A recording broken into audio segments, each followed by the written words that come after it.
Journal entry നമ്മൾ തയ്യാറാക്കാൻ പോവുകയാണ്. അതിനായിട്ടൊരു ക്വസ്റ്റ്യൻ ഇവിടെ തന്നിട്ടുണ്ട്. ആ ക്വസ്റ്റ്യനാണ് നമുക്ക് കാണാൻ പറ്റുന്നത്. Journalise following transactions.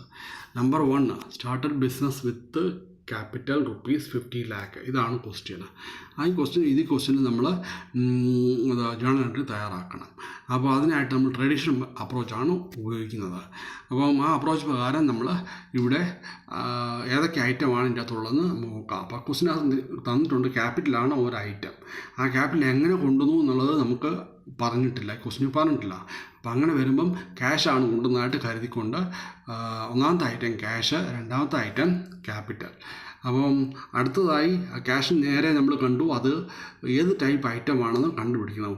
Nominal account ആണോ, പേഴ്സണൽ അക്കൗണ്ട് ആണോ, റിയൽ അക്കൗണ്ട് ആണോ? ഇത്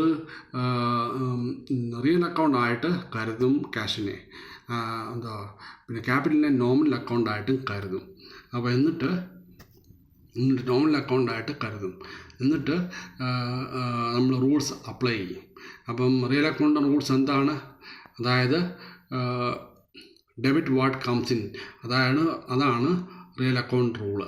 അപ്പോൾ റിയൽ അക്കൗണ്ട് റൂൾ പ്രകാരം ക്യാഷാണ് ഇവിടെ വന്നത്, അപ്പം അതിനെ ഡെബിറ്റ് ചെയ്യും. അങ്ങനെയാണ് ഡെബിറ്റ് നമുക്ക് കാണാം. ക്യാഷിന് നേർക്ക് ഡെബിറ്റ് നമുക്ക് എഴുതിയിട്ടുണ്ട്. അത് ഡെബിറ്റ് DR എന്ന ചുരുക്കപ്പേരിൽ നമ്മൾ ഇവിടെ എഴുതിയിട്ടുണ്ട്. പിന്നീട് രണ്ടാമത്തെ ഐറ്റം ക്യാപിറ്റലാണ്. ക്യാപിറ്റൽ അക്കൗണ്ട് നമുക്കറിയാം, നമുക്ക് കാണാൻ പറ്റുന്ന സാധനമല്ല. അത് ക്യാഷ് നമുക്ക് കാണാം, പക്ഷേ ക്യാപിറ്റൽ നമുക്ക് കാണാൻ പറ്റത്തില്ല.